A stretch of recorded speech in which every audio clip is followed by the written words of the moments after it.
O Senhor esteja convosco. Ele está no meio de nós. Proclamação do Evangelho de Jesus Cristo segundo São Marcos. Glória a vós, Senhor.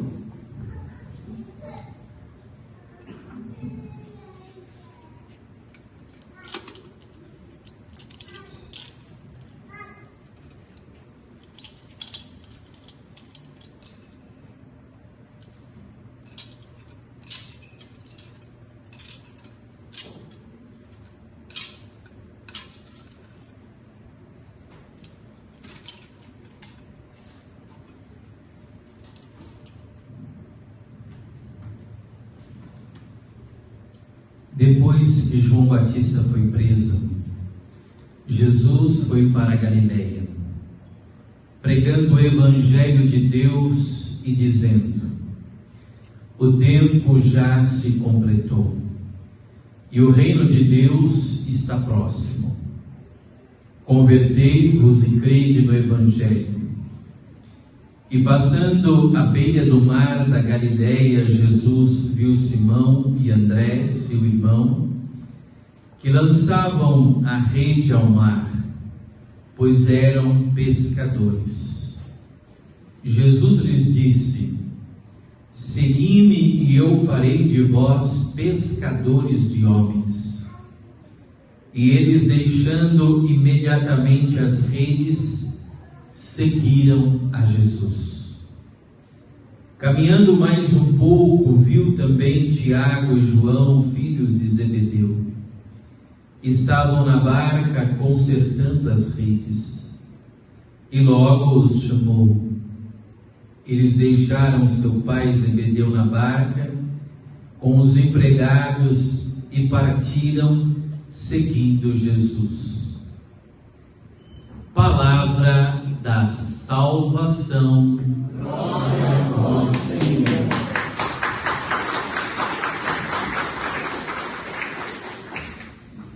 Podemos sentar um momento, irmãos e irmãs.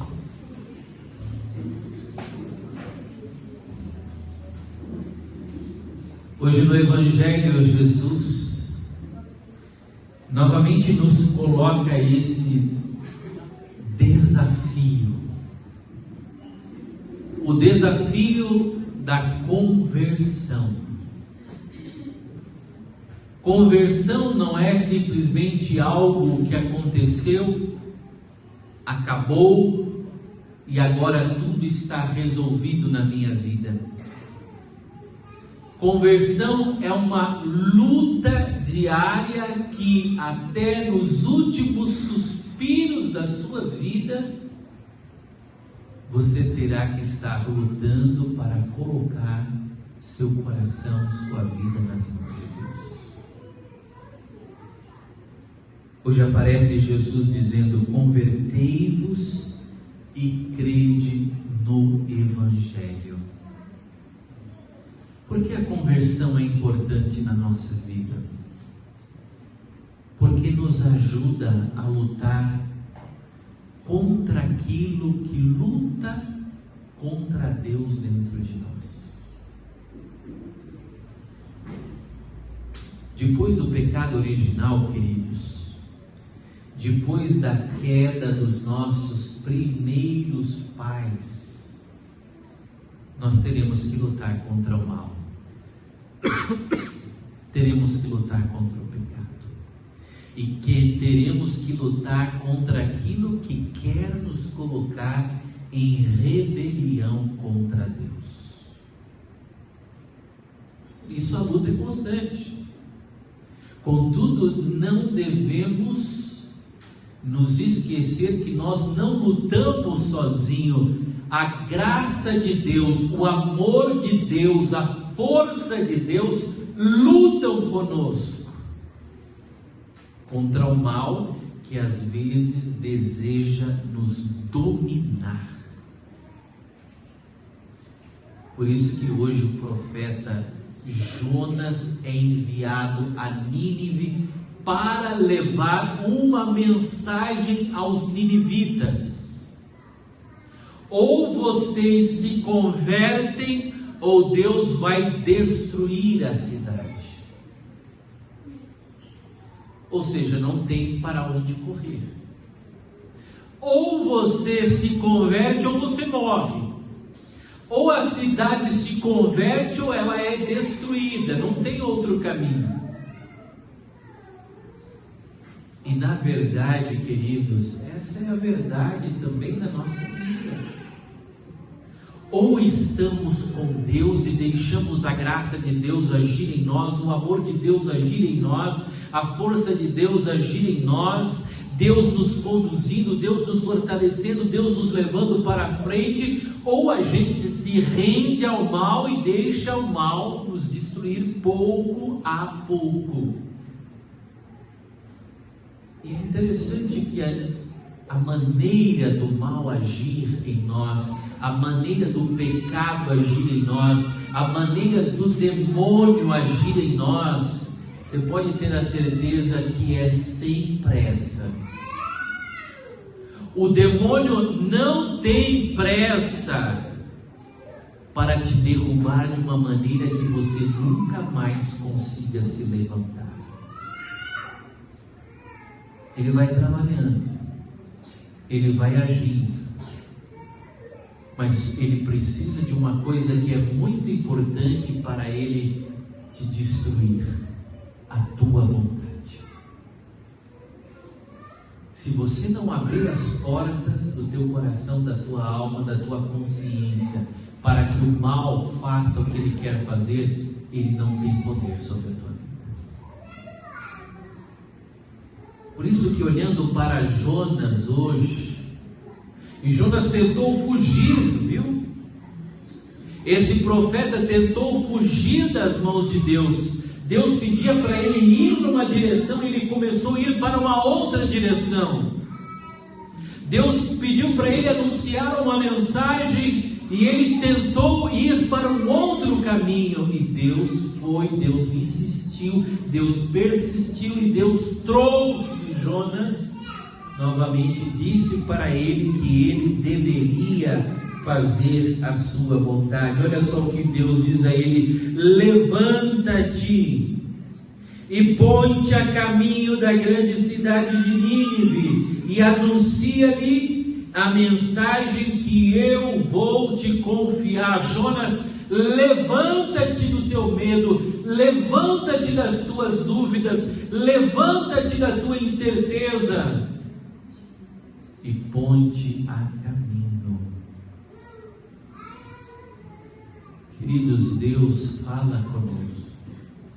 Talvez você possa dizer: tá bom, Deus falou lá com os profetas, Deus falou com Jesus, ou Deus fala ainda com pessoas hoje especiais. Não, Deus fala com cada um de nós. Pergunta para o teu irmão que está do seu lado aí: você consegue ouvir a voz de Deus? Mexe com ele isso. Frei, eu não consigo ouvir a voz de Deus. Queridos, o que você ouve quando você vem em cada Santa Missa? O que você ouve quando é proclamada a palavra de Deus? A palavra da salvação é Deus falando com você pela sua palavra, por tudo aquilo que Ele revelou através dos profetas, revelou em Jesus e revelou através dos apóstolos. Porém, ainda Deus continua falando com uma voz, como uma brisa mansa, uma brisa leve, dentro da tua consciência. Tem um santo chamado João Henry Newman. Ele dizia assim, que a nossa consciência é o primeiro vigário de Cristo. Você sabe que o vigário de Cristo para nós, o representante de Deus para nós no mundo, é o Papa, para nós católicos. Mas ele diz que o primeiro representante de Cristo é a nossa consciência. É a nossa consciência. Deus fala lá dentro, o Espírito Santo fala lá dentro da nossa consciência, uma escolha que você vai tomar, uma decisão que você vai ter, algo que você vai fazer, ou algo que você não pode fazer. O Espírito de Deus está falando com você. Falei, mas eu queria que um anjo descesse do céu e falasse claramente comigo, ou que Jesus aparecesse para mim, ou que um sinal extraordinário. Não, é Deus simplesmente numa brisa leve, trazendo a recordação, tudo aquilo que Ele disse na sua palavra, dizendo para você: faça ou não faça isso, deixe isso ou abrace aquilo, saia dessa situação. É Deus falando. Então Deus sempre fala conosco.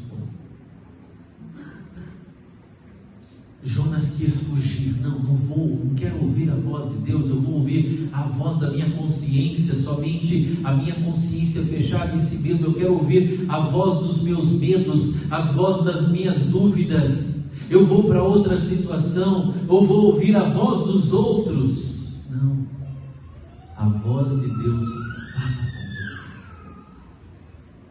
E chega um momento que Jonas é tão inquietado por Deus que ele diz: Senhor, eu me rendo, eu vou fazer a sua vontade. Volta-se a Nínive e prega a mensagem para Nínive de conversão, e aquela ameaça que Deus tinha feito de destruir Nínive é cancelada através da conversão daquelas pessoas da cidade.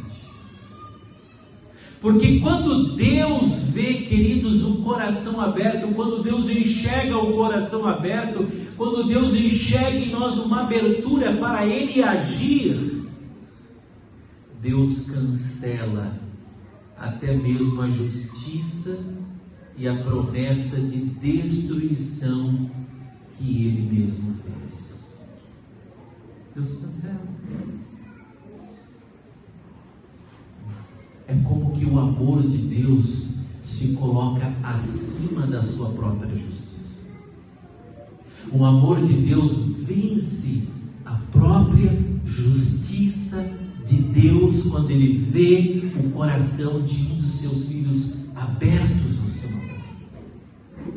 Quando a vontade de Deus purifica a nossa vontade, quando a vontade de Deus vai curando a nossa vontade doente, quando a nossa vontade dentro da vontade de Deus se deixa conduzir por Ele, pela sua palavra, queridos, a nossa vontade se torna indestrutível nesse mundo. Por quê? Porque agora ela está unida à vontade de Deus, e pode o maligno se levantar, pode o mundo se levantar, pode os apelos das paixões ou da carne querer se levantar, mas você e a tua vida vão se direcionar para aquilo que você sabe ser a vontade de Deus. E é isso que Deus está interessado em nós. Talvez muitas pessoas pensam: não, Deus está interessado nas coisas que eu faço, Deus está interessado nas pessoas mais reconhecidas desse mundo. Deus está interessado em olhar e encontrar nos mais pequeninos dos filhos seus um desejo de lutar, um desejo de amá-lo, um desejo de estar ao seu lado e nunca deixá-lo por nada nessa vida. Esse é o interesse de Deus. Por isso, queridos, o reino de Deus, como diz o Evangelho, ele é dos violentos. Você sabe que para entrar no céu você tem que ser violento, não como os outros. Agora eu vou bater, eu vou xingar, eu vou... Não. Violento com você mesmo, violento contra aquilo que te inclina ao mal, aquilo que tenta roubar de você a alegria que Deus coloca na sua alma, que é o pecado. Violento com uma vida, às vezes, desatenta e distraída àquilo que Deus te fala. O reino de Deus é para os violentos. Jonas teve que ser violento com ele, porque Jonas deixa claro: eu não queria fazer a vontade de Deus. Foi difícil fazer a vontade de Deus, foi uma luta fazer a vontade de Deus. Mas, querido, aquilo que traz mais bênçãos para a nossa vida tem um preço mais alto também a ser pago. Ah, falei, mas eu queria ser feliz, eu queria ser abençoado, eu queria ser fiel, mas sem sacrifício nenhum, sem esforço nenhum, sem dedicação nenhuma, sem renúncia nenhuma. É claro que você não será. Porque aquilo que muito vale, muito custa. Deus quer agir, mas Deus quer nos ver lutando. Eu quero a minha família abençoada, eu quero o meu matrimônio abençoado, eu quero os meus filhos abençoados, mas o que eu estou fazendo para que isso aconteça? Como eu estou vivendo para que eles olhem para mim e digam também: eu quero ser como meu pai, eu quero ser como minha mãe, eu quero ser fiel a Ele, como eles buscam ser fiel a Deus, eu quero amar a Deus como eles amam a Deus. Isso tem um preço, queridos. Mas se a gente está disposto a pagar esse preço, a gente vai colher todos os benefícios e bênçãos daquele preço que Jesus pagou por cada um de nós na cruz. Por isso hoje é um dia de a gente pedir ao Espírito Santo: Espírito Santo, me ajude a estar mais atento à voz de Deus na minha consciência, no meu coração e na minha alma. Deus nunca vai deixar de falar com você. Todas as suas dúvidas, as suas inquietações, os seus problemas, as suas dificuldades, leve até Ele. Ele vai responder todas as suas orações. Pode não ser da maneira, do jeito, da forma exatamente como você desejava, ou naquele momento que você desejava, mas saiba que a resposta virá. A ajuda virá. O auxílio de Deus virá sobre a tua vida, no momento de Deus, e fará a diferença na tua história. Fará a diferença. Quando um homem, quando uma mulher escutam a voz de Deus na sua consciência, não apenas eles se levantam, como aconteceu com Jonas, mas a sua família se levanta. As pessoas que estão ao seu lado se levantam também, porque veem que Deus está falando e agindo por aquela pessoa. Quando aquelas pessoas ouviram Deus, a cidade recebeu misericórdia, recebeu graça, foi poupada da destruição, e Deus ali começou a reinar nos corações. Que o nosso coração se abra sempre para ouvir essa voz do Senhor, e quando Ele fala, que nós tenhamos a força vinda do Espírito Santo para cumprir e para fazer, mesmo que seja difícil, mas para fazer com alegria a vontade do Senhor. Louvado seja nosso Senhor Jesus Cristo.